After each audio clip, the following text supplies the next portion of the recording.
again, Steve's second law is what is within, so too is without. So the expression of libido externally will mirror exactly the expression of libido on the inside, mediated through a symbol usually, or a symbolic activity.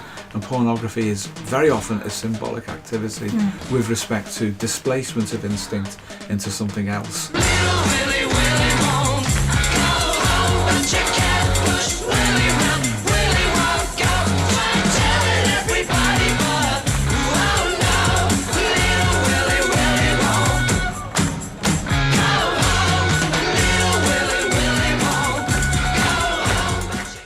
Hi everyone.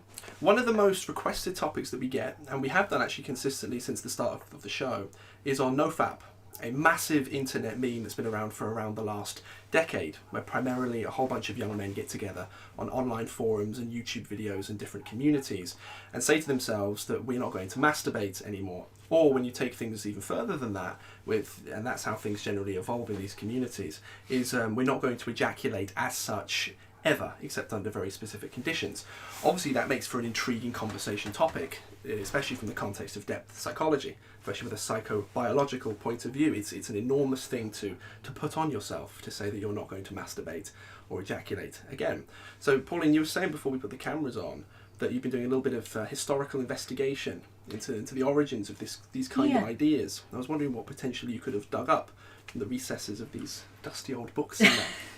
Well, I think it's useful to put it in a historical context, and it's probably been pathologised since the Victorian times. And there was in fact a Scottish physician who coined the term masturbatory insanity, for example, around the mid-19th century. And even greats like Freud and Jung and others have pathologised it too. Even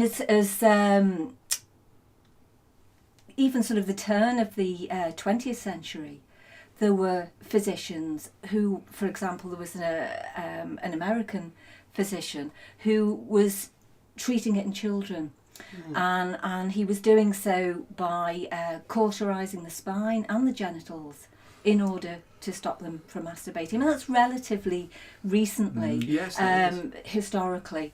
And I mean, obviously that's extremely alarming, and it's gone from there, it seems. And I mean, obviously people probably know Victorian times there were some very, very bizarre and strange practices.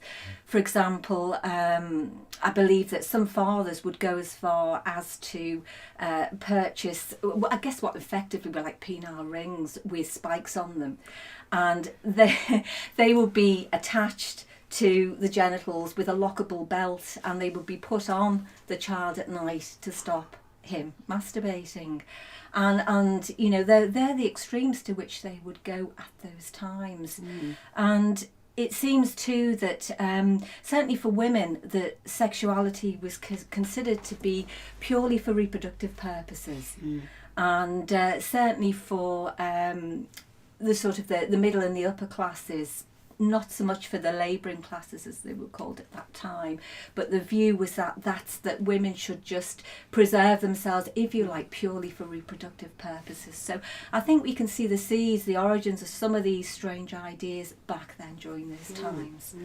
It's interesting because our culture in many ways is the opposite at the moment. Yes.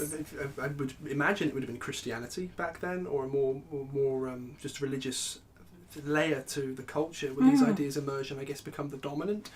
At the moment, NoFap is not the dominant. It's almost like a countercultural movement in a way, seemingly potentially on the surface anyway as a compensation to the more sexual liberal culture we have at the moment. So it seems to be almost culturally independent as well as that, like it always will emerge up from it.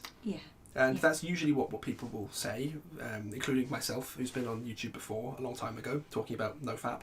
It's like, I'm tired of, I want to make myself better. It's almost like there feels like there's like a weakness of the flesh, which is a very, very Christian idea. Yes, so it is. Maybe these ideas went under the surface for a long time, but they're still underneath, percolating. Yes, there's almost a masochistic element to that, isn't there, towards preventing yourself from engaging in what really is just a a natural behaviour. Yes. Yeah. And I think you're right to say that some of that comes from, you know, the prevalence of Christian views at that time. I mean, we all know, don't we, so the almost standard jokes about covering piano legs and things like that during Victorian times, and the amount of repression and suppression was massive. And sorry to butt in, Yes. and so was paedophilia. Yes. That was huge. So well, it's, Yes. you know, you press something down and something, and something else emerges. emerges, yes. The superficiality of the culture was that the evidence of perversion on a grand scale is also vast in the Victorian era as well. Yes. Because we know Freud, of course, was uncovering it regularly. Yeah, His in practice, paedophilia he was, wasn't yes, it? and all sorts of kinds of, should we say, sexual deviations as judged by the culture at the time. So it's a difficult thing, isn't it? Really, to judge a culture retrospectively, you have to go on the evidence that presents. There's evidence for that kind of repression that you guys have been speaking about, but even photographic evidence. There's Victorian pornography available online, and there's huge amounts of it. Yes. So a lot of double standards. a lot of different lenses, perhaps even more. The standards emerge, don't they, from the culture, but what people are actually doing as opposed to what they say they're doing is often at variance. Yes. Yeah. Well, to take a forensic approach on this might be interesting, because what the NoFap guys generally will come to is, it starts off with pornography is bad, and it's usually not from a moral point of view. Sometimes it is, but it's usually that consistently watching high-speed internet pornography is classed as a super stimulus in biological terms. That's what's put out. Yes. So, and it's we've spoken before recently in a show that's not gone live yet, but will soon, about dopamine. And so the idea is, and there are studies on this which are quite interesting. That if you consume this super stimulus, your dopamine basically gets spiked, and then you're going to have a latency period afterwards where your dopamine is very, very low. So you get brain fog, and you can't relate properly. You're emotional. There's a weird feeling some people report where their emotional resonance with other people goes away. We might call that relating. Yes. Let's say possession by the negative animal Yes. or animus. And so I can understand why someone, they're experiencing these symptoms, they go online, they're like, porn is the problem. But that's not where NoFap stops. NoFap always, with the exception of a few online communities, continues towards don't masturbate ever. That's where I think we can really sort of to see what's really going on. It's not being driven by pornography bad, it's being driven by something else underneath. I've been wondering what your guys' take clinically might be on what's really instinctually driving somebody to engage in NoFap. Shall I? Or? Yes, by all means, yes, because I know you have an opinion on this, Steve. Well, have a view. Yes, you do. Which I know that we both share. We do share it, yes. Effectively is that for any kind of clinical presentation, first of all, you make no value judgments at all, as far as it's possible for you to do. Obviously, with some things, I would find it difficult. For example, paedophilia, I would have a great difficulty helping anybody who is actively engaged in that. That aside, first rule, make absolutely no judgments at all, because you don't understand the condition as such. By condition, I mean the ecology of that person's life. That emerges over time. It takes time for the real dynamical factors to emerge. What you see on the surface sometimes is the actual problem, but other times it's not. So there's a need to understand that. And when you say forensically, that's the attitude that I take. I would suggest there are 3 basic ways of approaching, for example, psychodynamic theory broadly, including Jung, Freud or Adler. First one is philosophical, the second one is scientific, and the third one is forensic. And of the 3, the most practical, without a doubt, in my own experience, is forensic. Philosophical is fine. That's a basic introductory level appreciation of ideas. That's its only practical value at all. Science is great because it's all about proof. It's all about testing hypotheses, but that still will only take you so far. When science runs out and philosophy is just a distraction, which it very rapidly becomes in a clinical setting, you need a third approach. That approach is forensic. A forensic approach will take the evidence as it presents, but it's interested in where does it go. So if, for example, you think of corporate corruption, then you would follow the money if you were forensic. Psychodynamically, you follow the libido, you follow the life force. Where does that go? So if somebody came in and the issue was pornography or masturbation or whatever, personally the way I would deal with that would be to accept it. But I accept it as a manifestation in the moment. And it's really important to do that and to communicate that acceptance and understanding to someone you're working with.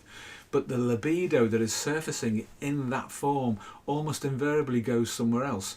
If you reduce it to that, if you reduce it to some kind of cultural judgment about masturbation or anything like that, you're remaining on the surface. You're not really getting to the intentionality of the pornography or whatever it might be in the conditions expressed by that person. That's really, really important. And James mentioned off camera before about what happens if a couple come in and say that the male partner of a female is indulging in pornography and masturbation. Is that a problem? I would say only if it's a problem to the relationship. If it's not a problem to the relationship, it's not a problem. If they say it's a problem, but it's not a problem to the relationship, there's a forensic indication that something else is going on. This is the best way to approach something. Accept it, but look behind it. Always do that and look for where the libido is going. So in the case of masturbation and any kind of top-down repression from the culture about that, well, okay, that's a cultural manifestation and that originates with individuals. They have their own issues, I would suggest.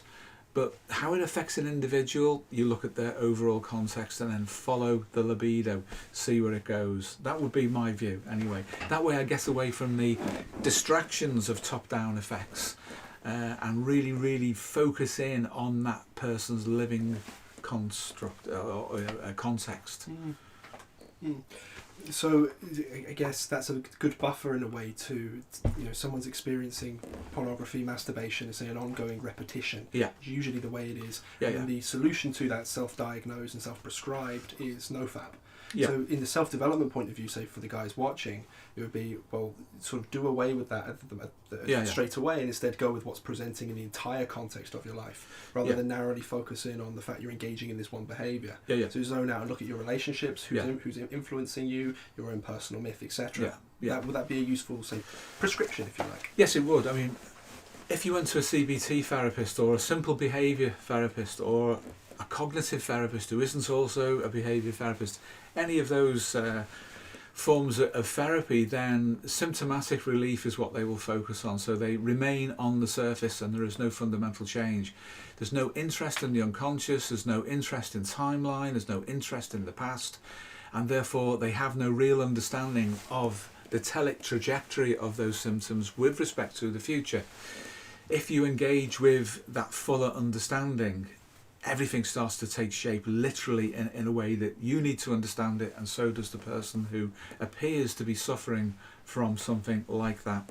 So where an overuse, as it might be self-reported by a patient, the overuse of pornography is concerned, sure, I accept that because it manifests on the surface, but what's the context? How did they get into that state? Not particularly interested in whether their hormones are kicking in and creating a reward system or whatever. Okay, fine, accept that. So superficial you can almost ignore it. What is driving that? Where did it come from? At what point in their timeline were their instincts, their natural instincts, frustrated and then became diverted into that as a sublimation, for example, in Freudian terms? And then when you uncover that instinct and liberate it properly, the need for masturbation will disappear, for example. So it's all about context, isn't it? It is. I think that probably, we're talking about libido, we talk about it a lot. With something, for example, say like paedophilia, where clearly the libido goes in a very, very specific or sort of targeted direction, probably, well, it's probably not the only thing that you can do, but it's certainly something that's used and used quite a lot. Is chemical castration for men specifically who are in that state. There's probably not an awful, some people would argue that there is, but I would suggest maybe not, because of the strength of the libido and it's just unchecked in that way. There's probably not an awful lot else that you could do for someone in that situation to prevent them from preventing those particular behaviours. Yeah. But for everybody else who doesn't fall under that category, there's probably so much can be done, so much. Jung comments in Collected Works 8 that sexuality basically is the messenger. He doesn't use that word, but it's something similar, of instinct. So how a person's sexuality expresses itself gives you a huge hint about how the rest of their instincts are functioning. Yeah. That's a very useful insight, and that was a long time after he parted company with Freud. I think he wrote that particular paper in 1928. So that's a long time after he separated from Freud. And yet he still, even then, understood the importance of sexuality broadly and libido broadly. Of course, Jung did not reduce libido to sexuality, and he accused Freud of doing that. Well, Freud didn't do that. He emphasised it, but he didn't reduce everything to it. That's an important distinction. But when we meet people, again, we joke amongst ourselves, like Steve's first law is, by his libido shall you know him, but that is so applicable. It is. If you know where a person's life force and energy are going, you have an immediate insight into them. So someone who is addicted to pornography, you have an immediate insight, not to the pornography, that's obvious, but to what's happening with their overall life force and their energy. So to build on what I was saying earlier, that's what you need to uncover. What's behind it? Because that's where the solution is. If you adjust things on the surface through, say, a CBT kind of regimen, that will fail after a while because the instincts are just going to power through. They haven't been satiated. They haven't been put in proper alignment with that person's lifespan as anticipated by their genome. So, of course, it's going to happen again. It's very important to look at the libido overall. And, of course, again, Steve's second law is what is within, so too is without. So the expression of libido externally will mirror exactly the expression of libido on the inside, mediated through a symbol usually, or a symbolic activity. And pornography is very often a symbolic activity with respect to displacement of instinct into something else. So it satisfies Steve's first and second laws. So essentially it's just a repetition compulsion, certainly in Freudian terms. Yeah. Until you get beneath the surface Absolutely. and find out what's really going on. Absolutely. So one of the other things that leads people down to discovering NoFap as like an online phenomenon is the type of pornography that people find themselves watching. The usual archetypal tale of someone's interest in that kind of stuff is they'll start off watching normal, we'll say heterosexual penetration porn, so standard stuff, but then slowly it will become more and more in a self-described way and maybe objectively extreme. And usually it seems that people will turn towards different parts of the body, then they'll turn towards changing sexuality, and they can turn towards transgender as well as one which is very common. It's almost like it leads you down to that path, and then at that point it can go into any direction whatsoever. And it is a meme at the moment, but it's talked about quite a bit on Reddit actually. If you go on, say, the front page of a porn website, you don't really find normal things there necessarily. You find usually it's incest stuff that you find straight away. That's quite interesting. I was wondering what the clinical take would be on why first of all on those different genres, but their prominence in the culture, and why it would escalate over time with someone's continuing use of pornography.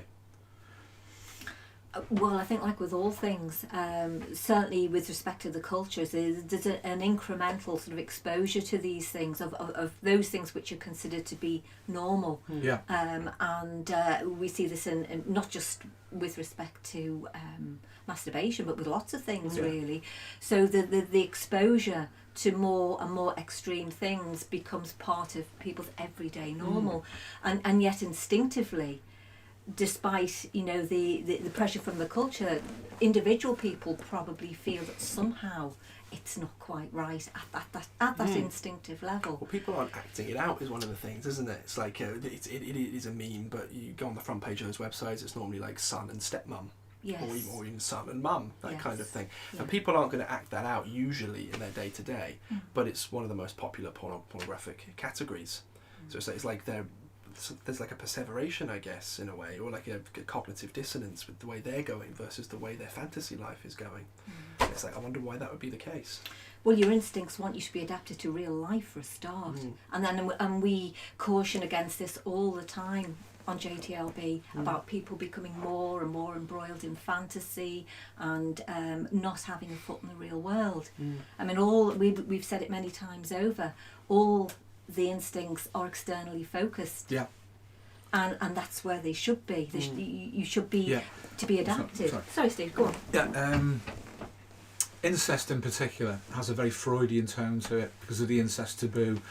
And bearing in mind that psychodynamics, in a pop sense, are getting very, very popular, so to speak, there will be probably a group of people who are finding justification in Freud, for example, for having fantasies around that.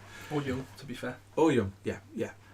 Well, yes, and all of that will be feeding into it in a top-down sort of way. And as Pauline said earlier, that the culture is providing opportunities for exponentially adding on to these fantasies there. But if you think about the incest taboo as it exists, we all understand, I'm sure, why that's in place for really strong biological reasons, and how things go wrong when, as for example, the Ptolemies famously, the last of the Ptolemies being Cleopatra, and some of the European monarchies being inbred, that kind of thing. But that's the biological result of incest. What's its psychological meaning? And it's likely it will be that where it's a male to a female, son to mother incest, where that's going on, there's been a severe issue over separation and identity and confirmation to do with the mother, and then rivalry with the father. All of the basic Freudian stuff will be there. And then you need to look into the culture and ask yourself, why is that happening now? Why are young men, some of them at any rate, feeling that they can't separate from their mothers to the extent they almost have to have that breeding relationship with them? That is such a degradation, and I mean that not in a pejorative sense, but in the sense of where the libido is going, of a lack of engagement with the outer world and with real opportunities to mate and relate. You literally have to go back into your own mother in order to be confirmed in that fantasy way.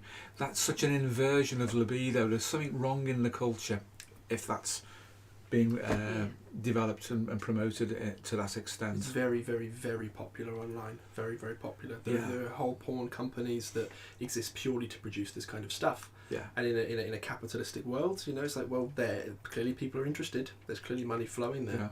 Yeah. Could it be on the flip side more of a, sometimes anyway, more of a signal to say, like, the psyche draws your attention to this kind of thing in order to alarm you, to get you to take action instead? Oh yes, yeah. But that requires people to have a degree of reflexivity and consciousness and understanding. Yeah. And that, of course, is where pornography is a problem, because it is a displacement. And whilst you project into the symbolism of that, you're not solving the issue at all. So that's a prediction error in a Mark Solom's sense that keeps people locked into the repetition cycle that you were mentioning before, Paul. Yes, absolutely. There is a repetition compulsion element, and there's an entrapment element, there's a reinforcement element, there's all of that. But again, clinically, I would take all of that as read and on the surface, because if we pursue that too much, we're kind of indulging the habit by finding reasons why it should be validated. Clinically, I would rather follow the libido to see if that validates the hypothesis, and then seek out the self-regulating centre of the psyche that would want the person to be different and more optimally adapted. That's a kind of knight's move, you know, where you kind of jump around the manifest problem and get straight towards the healthy part of the person who wants to resolve it. And they will put up a lot of resistance to that. Now that's fine, because what you get then is an accelerated transference where they kind of insist that this is important. And the fact that you're kind of ignoring it by sidestepping it, they'll get really, really irritated with you. And then what you will see then is the transference of the original wound being projected onto you for solution. That's its purpose. It's not pleasant to receive that. No transference, whether it appears to be good or bad, positive or negative, is a pleasant thing to receive, because it's artificial and fundamentally destructive destructive in this sense because the patient will want to destroy the therapeutic relationship in order to maintain the habit or whatever. But you do have to get past that. If not, you may as well write, as a patient, several years of your life off whilst you go round and round and ruminate about the symbolism of it all, rather than go straight towards the solution. And that solution definitely is in instinct, and it's definitely in psychosocial adaptation. They're the places that you need to go, and then as a therapist you have to put your tin hat on and wait for the artillery barrage to start from the patient's unconscious, because it will. Yes. They will want to justify why they're in that state in order to maintain it.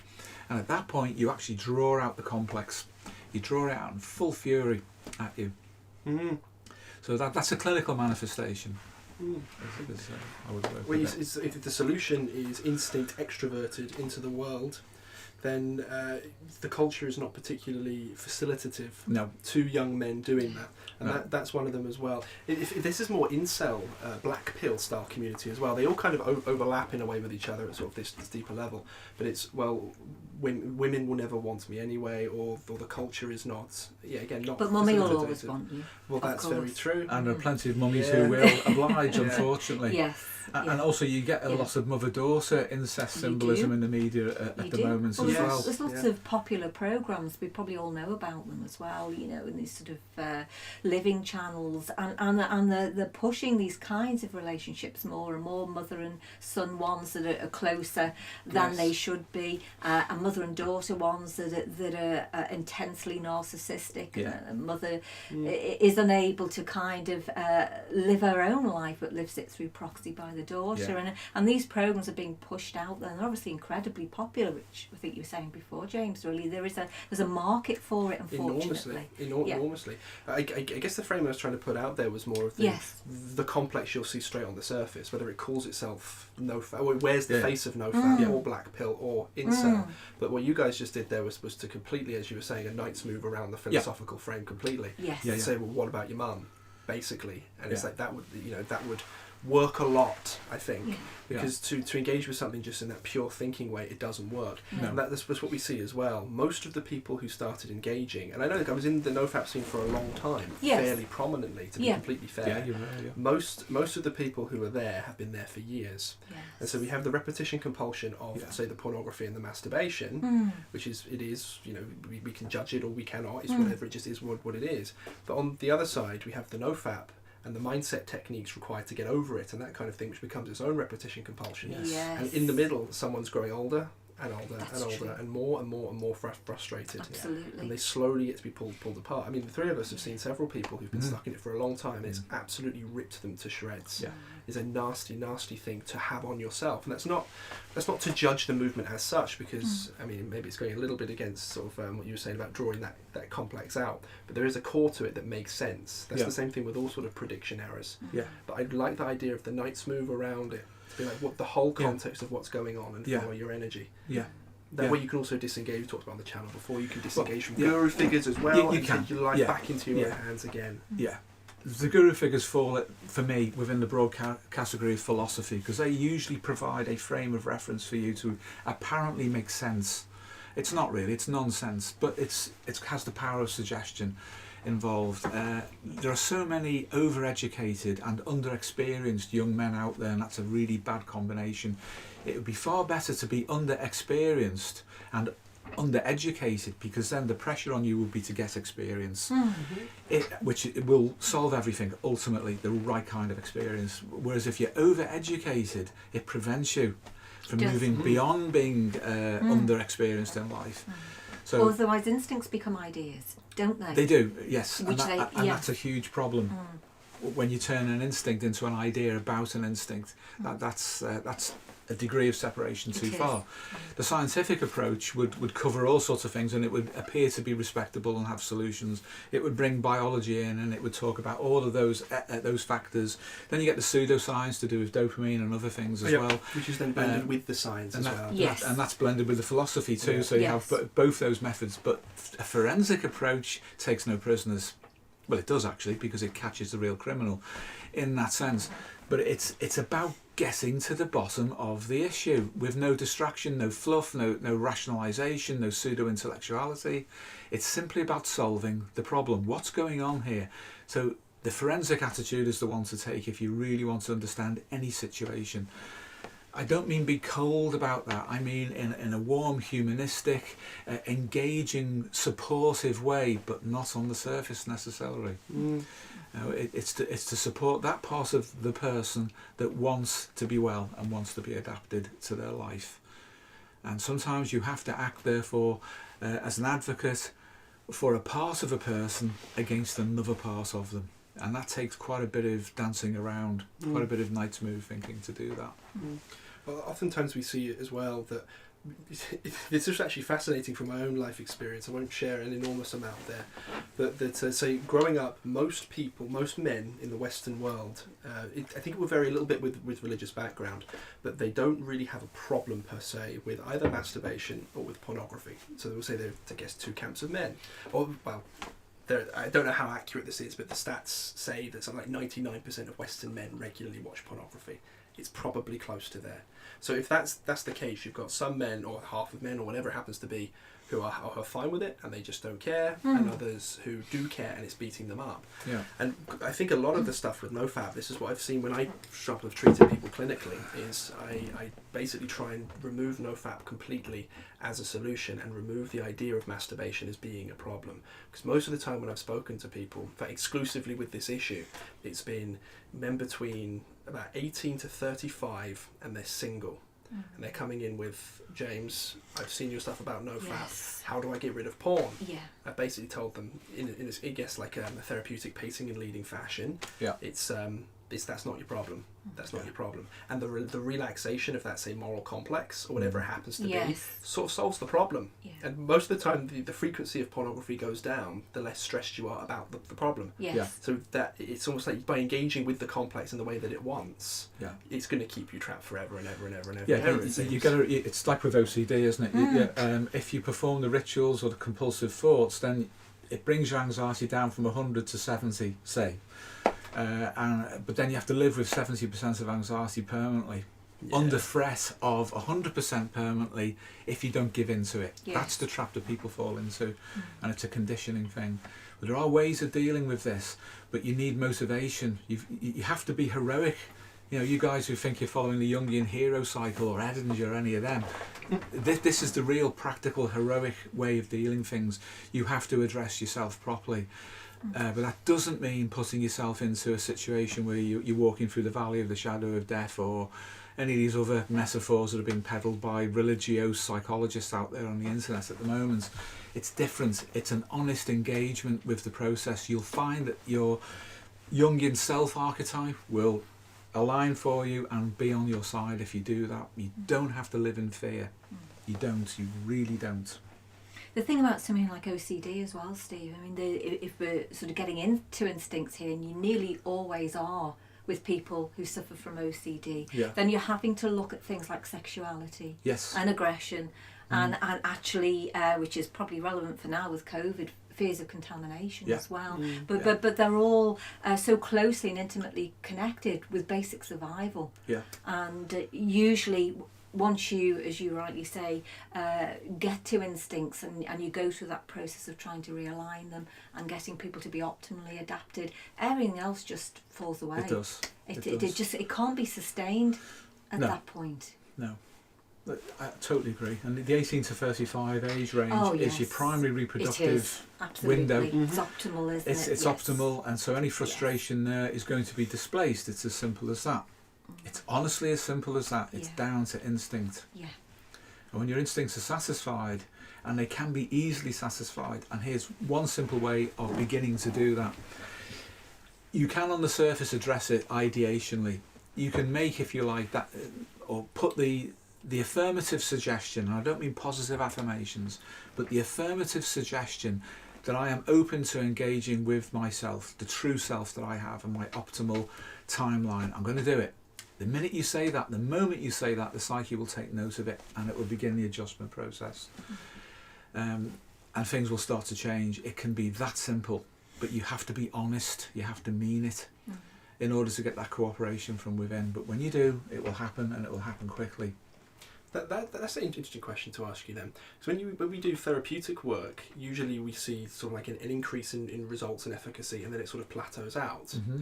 Is that the same thing for self-development then? In that sense, the way that you're describing, you can start with that honest intention, and then you can actually get that motivation to keep you going. Yeah, and the reason for that covers both.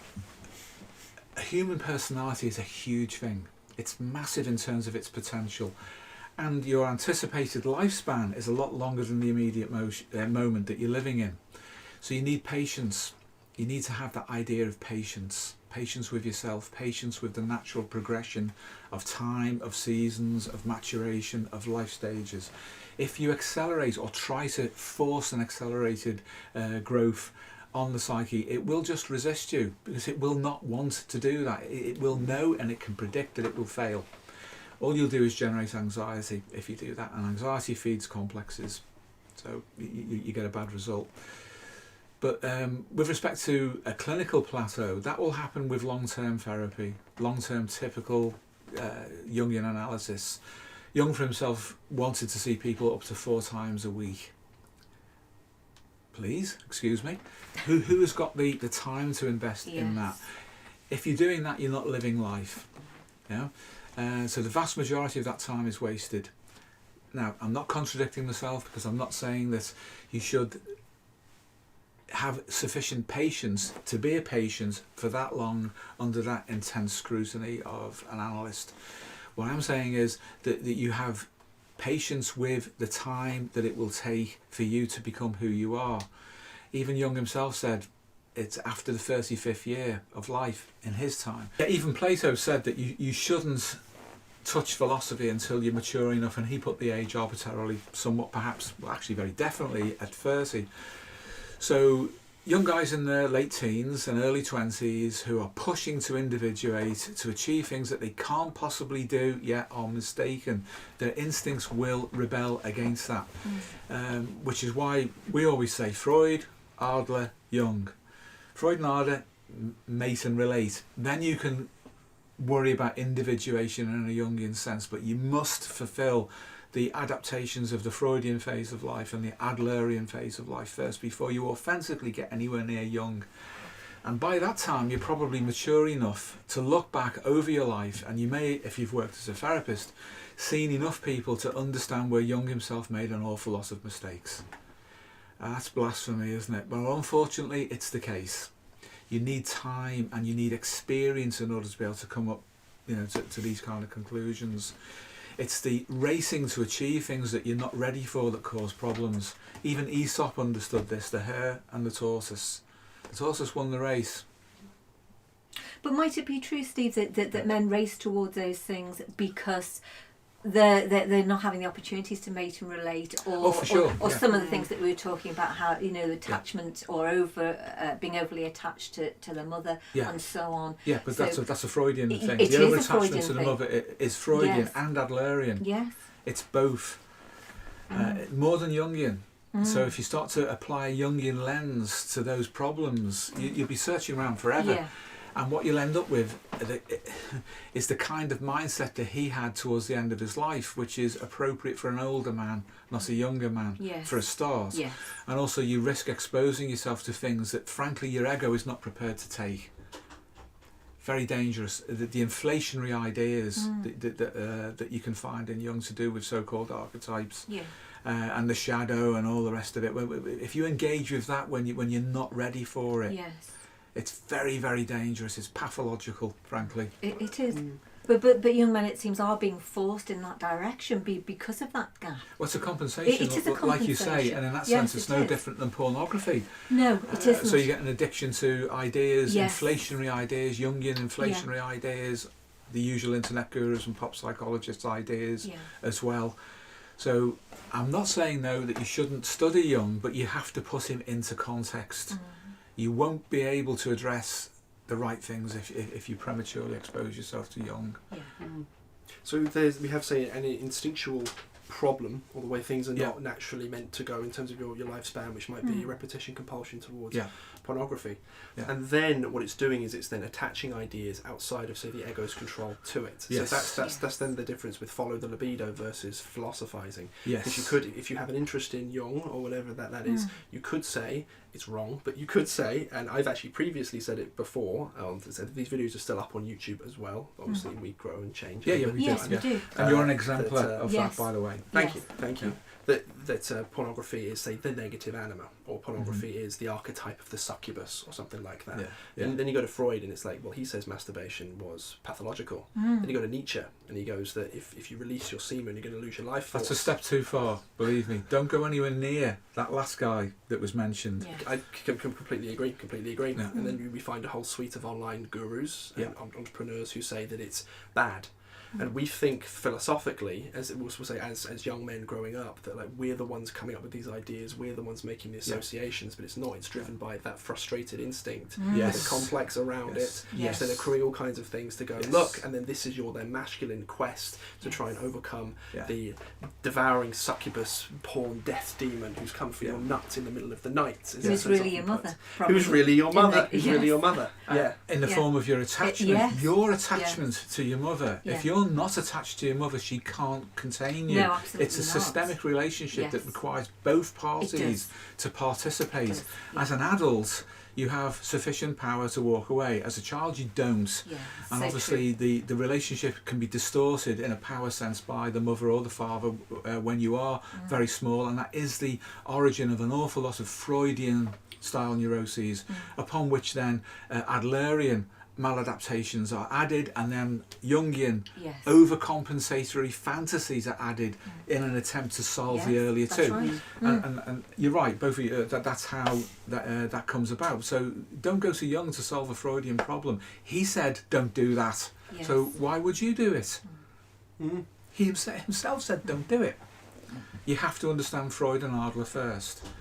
And as for Freud's views on masturbation, he wasn't right about everything, just as Jung wasn't right about everything. For an update on Freud, go to the neuropsychoanalysts, Mark Solms and others, and you'll see a very different perspective that's mapped onto neuroscience. That is the future of Freudian therapy. But Freud was a great pioneer. Adler was a great pioneer. They showed the way. Some of those ways are little blind alleys, but nevertheless, they showed the way. Jung had his own problems. He had massive problems, massive ones, which are concealed behind the mythos that's grown around him.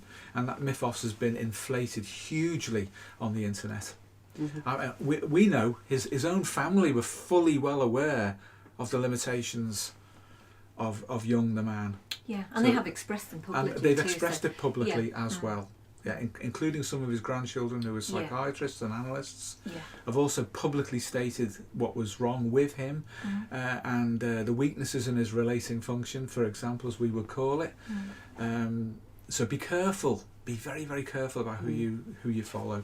If you're looking to take your study of depth psychology and personal development to the next level using Steve and Pauline's 40-year-long clinical experience as your personal guide, then make sure you check out Jung To Live By's flagship offering, Discover Your Personal Myth Ultimate Handbook.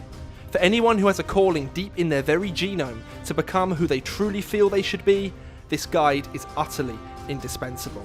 Pick up your copy today and make 2021 the year you truly begin to become yourself.